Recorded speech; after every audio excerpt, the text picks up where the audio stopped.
ನಮಸ್ಕಾರ. ನಿಮ್ಮನ್ನ ಯಾರಾದ್ರೂ ತುಂಬಾನೇ ಚೆನ್ನಾಗಿ ಮಾತಾಡಿಸಿ ಇದ್ದಕ್ಕಿದ್ದಂಗೆ ನಿಮ್ಮ ಹತ್ರ ಮಾತಾಡೋದನ್ನ ನಿಲ್ಲಿಸ್ಬಿಟ್ರ? ಒಂದ್ ಕಾಲದಲ್ಲಿ ನಿಮ್ಗೆ ಆ ವ್ಯಕ್ತಿಗೆ ಅದ್ಭುತವಾದ ಒಂದು ರಿಲೇಶನ್ಶಿಪ್ ಇತ್ತು, ಇದ್ದಕ್ಕಿದ್ದ ಹಾಗೆ ಆ ವ್ಯಕ್ತಿ ನಿಮ್ಮನ್ನ ಬ್ಲಾಕ್ ಮಾಡಿದ್ದಾರೆ, ಏನು ಹೇಳ್ದೆ ಕೇಳ್ದೆ ಬ್ಲಾಕ್ ಮಾಡಿರ್ತಾರೆ. ಅಥವಾ ಯಾವುದೋ ಒಂದು ನಿಮ್ಗೆ ಟೈಮ್ ಕೊಡ್ತಾ ಇರಲ್ಲ, ಅಥವಾ ಮುಂಚೆ ಇದ್ದ ಹಾಗೆ ಒಂದು ಗುಡ್ ಮಾರ್ನಿಂಗ್ ಆಗಲಿ, ಗುಡ್ ಈವ್ನಿಂಗ್ ಆಗಲಿ, ಗುಡ್ ನೈಟ್ ಆಗಲಿ, ಪದೇ ಪದೇ ಕಾಲ್ಸ್ ಆಗಿರ್ಬೋದು, ಎಲ್ಲವೂ ಕ್ರಮೇಣ ಕಡಿಮೆ ಆಗಿದೆ. ಆದರೆ ನಿಮಗೆ ನೀವು ಪ್ರಶ್ನೆ ಮಾಡ್ಕೋತಿದ್ರೆ, ಯಾಕೆ ನಾನೇನು ತಪ್ಪು ಮಾಡಿದೆ, ಯಾಕೆ ನಮ್ಮಿಬ್ಬರು ಸಂಬಂಧ ಹಾಳಾಗೋಯ್ತು, ಮತ್ತೆ ಹೋಗಿ ಅವರನ್ನ ಬೇಲಾಡೋದು, ದಯವಿಟ್ಟು ನನಗೆ ಟೈಮ್ ಕೊಡು, ಪ್ರೀತಿ ಕೊಡು ಅಂತ ಈ ಕೆಲಸವನ್ನ ಮಾಡ್ತಾ ಇದ್ದೀರಾ? ಹಾಗಿದ್ರೆ ನಿಮ್ಮಲ್ಲಿ ಏನೋ ತಪ್ಪಿದೆಯಾ, ಅಥವಾ ಆ ವ್ಯಕ್ತಿ ತಪ್ಪ ಅಂತಾದ್ರೆ ಆ ವ್ಯಕ್ತಿದೇ ತಪ್ಪು. ಹೌದು ನೋಡಿ, ಇದನ್ನ ಏನಂತಾರೆ ಅಂತ ಹೇಳಿದ್ರೆ ಸೈಕಾಲಜಿಲಿ ಲವ್ ಬಾಂಬಿಂಗ್ ಅಂತಾನೆ ಕರಿತೀವಿ. ಏನಂತ ಹೇಳಿದ್ರೆ ಇದ್ದಕ್ಕಿದ್ದ ಹಾಗೆ ಒಂದು ಆ ಪ್ರೀತಿ, ಆ ಕಂಫರ್ಟ್ ಝೋನ್ ತುಂಬಾನೇ ಮಾತಾಡ್ಬಿಡೋದು, ಚೆನ್ನಾಗಿ ಮಾತಾಡೋದು, ಇದ್ದಕ್ಕಿದ್ದ ಹಾಗೆ ವಿಡ್ರಾಲ್ ಮಾಡೋದು. ಇದು ಹೇಗಪ್ಪ ಅಂತ ಹೇಳಿದ್ರೆ ನಮ್ಗೆ ಗೊತ್ತಿಲ್ಲದ ಹಾಗೆ ನಮ್ಗೆ ಒಂದು ಅಡಿಕ್ಷನ್ ಅಥವಾ ಗ್ಯಾಂಬಲಿಂಗ್ ತರ ಆಗೋಗುತ್ತೆ. ಯಾಕಂತ ಹೇಳಿದ್ರೆ ಆ ವ್ಯಕ್ತಿ ನಮ್ಗೆ ಅಟೆನ್ಷನ್ ಕೊಟ್ಟಾಗ ನನ್ ಗೆದ್ದೆ ಅಂತ ಅನ್ಸುತ್ತೆ. ಯಾವಾಗ ಅವರು ವಿಡ್ರಾಲ್ ಮಾಡಿದಾಗ ತಿರ್ಗಾ ಮತ್ತೆ ಅವ್ರ ಹತ್ರ ಆ ಅಟೆನ್ಷನ್ ಗೆಲ್ಲಿಕೆ ಅಥವಾ ಆ ಪ್ರೀತಿಯನ್ನ ಗೆಲ್ಲಿಕ್ಕೆ ಏನ್ ಮಾಡ್ಬೇಕು, ಸದಾ ಇದೊಂದು ಅಬ್ಸೆಷನ್ ಆಗಿ ತಿರುಗ್ಬಿಡುತ್ತೆ. ಇದನ್ನ ನಾವೇನಂತ ಕರಿತೀವಿ ಅಂತ ಹೇಳಿದ್ರೆ ಲವ್ ಬಾಂಬಿಂಗ್ ಅಂತ. ಆದ್ರೆ ಇದರಿಂದಲ್ಲ ಹೇಗೆ ಆಚೆ ಬರೋದು, ಯಾಕೆ ಆ ವ್ಯಕ್ತಿ ಹೀಗೆ ಮಾಡ್ತಾ ಇದ್ದಾರೆ, ಅವರು ಮಾಡ್ತಾ ಇರೋದ್ರಿಂದ ನನ್ನ ಕಾನ್ಫಿಡೆನ್ಸ್ ಯಾಕೆ ಕುಗ್ತಾ ಇದೆ, ಇದರಿಂದ ಹೇಗಪ್ಪ ಆಚೆ ಬರೋದು ಅಂತ ಹೇಳಿದ್ರೆ ಇವತ್ತಿನ ಟಾಪಿಕ್ ಅಲ್ಲಿ ಅದ್ರ ಬಗ್ಗೆ ಮಾತಾಡ್ತಾ ಹೋಗೋಣ. ಮೊದಲನೇದಾಗಿ ನಿಮ್ದು ಏನು ತಪ್ಪಿಲ್ಲ ನೋಡಿ. ಯಾರಿಗೇ ಆಗ್ಲಿ ನಮ್ಮ ವ್ಯಾಲ್ಯೂ ಅನ್ನ ನಾವು ತಿಳಿಸ್ಲಿಕ್ಕೆ ಆಗಲ್ಲ. ದಯವಿಟ್ಟು ನನ್ನನ್ನು ಅರ್ಥ ಮಾಡ್ಕೋ, ನನ್ನ ಪ್ರೀತಿ ಮಾಡು, ನಿನ್ಗೆ ಅರ್ಥ ಆಗಲ್ವಾ, ನಾನು ನೋಡಕ್ ಚೆನ್ನಾಗಿಲ್ವಾ, ನಾನು ಚೆನ್ನಾಗಿ ಅಡುಗೆ ಮಾಡಲ್ವಾ, ನಾನು ಚೆನ್ನಾಗಿಲ್ವಾ, ನಾನು ಚೆನ್ನಾಗಿ ಸಂಪಾದನೆ ಮಾಡಲ್ವಾ, ಹೀಗೆ ಎಲ್ಲವನ್ನೂ ಹೇಳಿದ್ರು ಕೂಡ ಯಾರಿಗೂ ನಮ್ಮ ಮೇಲೆ ಪ್ರೀತಿ ಆಗ್ಲಿ, ನಮ್ಮ ವ್ಯಾಲ್ಯೂವನ್ನ ನಾವು ಮಾತಾಡಿ ತಿಳಿಸ್ಲಿಕ್ಕೆ ಸಾಧ್ಯ ಇಲ್ಲ. ಎದುರುಗಡೆ ಇರ್ತಕ್ಕಂತಹ ವ್ಯಕ್ತಿಗೆ ನಿಮ್ಮ ಬೆಲೆ ಅರ್ಥ ಆದಾಗ ಮಾತ್ರ ಆ ಸಂಬಂಧಕ್ಕೆ ಒಂದು ಅರ್ಥ ಇರುತ್ತೆ. ಯಾವತ್ತೂ ತಿಳ್ಕೊಳ್ಳಿ, ಪ್ರೀತಿಯನ್ನ ಯಾವತ್ತೂ ಬೇಡ್ಲಿಕ್ಕೆ ಹೋಗ್ಬೇಡಿ. ಯಾವಾಗ ನಾವು ಪ್ರೀತಿಯನ್ನ ಬೇಡ್ತಾ ಹೋಗ್ತೀವೋ ತುಂಬಾನೇ ಸಣ್ಣ ವ್ಯಕ್ತಿಯಾಗಿ ಕಾಣ್ತಾ ಹೋಗ್ತೀವಿ.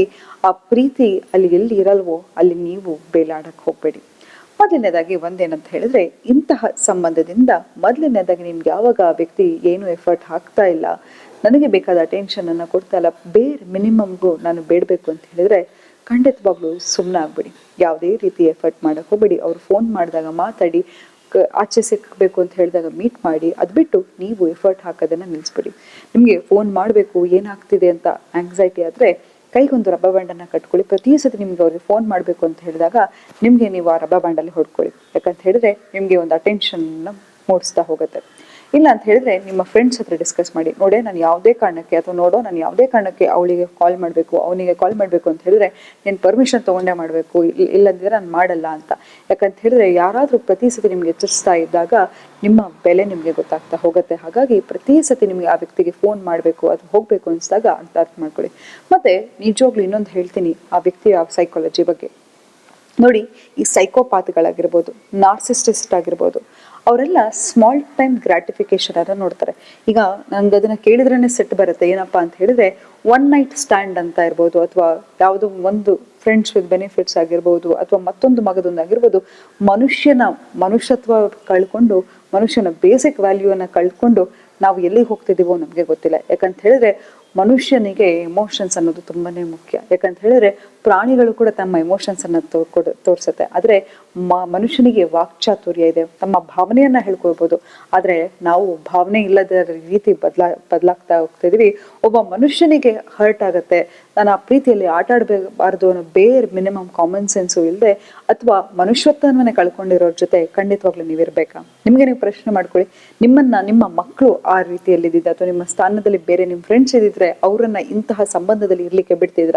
ಮತ್ತೆ ನಿಮ್ಮನ್ನ ನೀವು ಯಾಕೆ ಇಂಥ ಸಂಬಂಧದಲ್ಲಿ ಇಟ್ಕೋಬೇಕು ಅಂತೀರಾ? ಅಥವಾ ನಿಮ್ಮ ಎಲ್ಲೋ ಏನಾಗುತ್ತೆ ಅಂತ ಹೇಳಿದ್ರೆ, ಯಾವಾಗ ಆ ವ್ಯಕ್ತಿ ಮಾತಾಡಲ್ವೋ ನಿಮ್ಮ ಜೊತೆ, ಕಮ್ಯುನಿಕೇಶನ್ ಮಾಡಲ್ವೋ, ಆ ಗ್ಯಾಪ್ ಇಂದ ಒಂದು ಅಬ್ಸೆಷನ್ ಕ್ರಿಯೇಟ್ ಆಗ್ತಾ ಹೋಗುತ್ತೆ.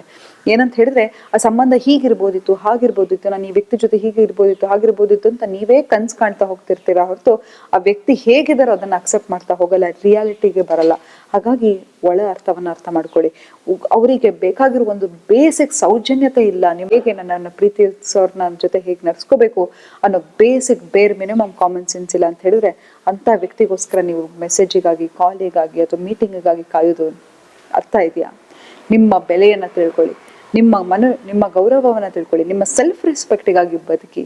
ಇಂಥದ್ರಿಂದ ಆಚೆ ಬನ್ನಿ. ಯಾಕಂತ ಹೇಳಿದ್ರೆ ನಾನು ಹೇಳಿದೆ, ಓನ್ಲಿ ನಾರ್ಸಿಸ್ಟಸ್ ಅಥವಾ ಸೈಕೋಪಾತ್ಗಳ ಮಾತ್ರ ಇಂಥ ಒಂದು ಸ್ಮಾಲ್ ಟರ್ಮ್ ಗ್ರಾಟಿಫಿಕೇಶನ್ಗಾಗಿ ಒಳಗಾಗ್ತಾರೆ, ಇಂಥ ಒಂದು ರಿಲೇಶನ್ಶಿಪ್ಗೆ ಒಳಗಾಗ್ತಾರೆ. ಅಂಥ ವ್ಯಕ್ತಿ ನಿಮಗೆ ಬೇಡ.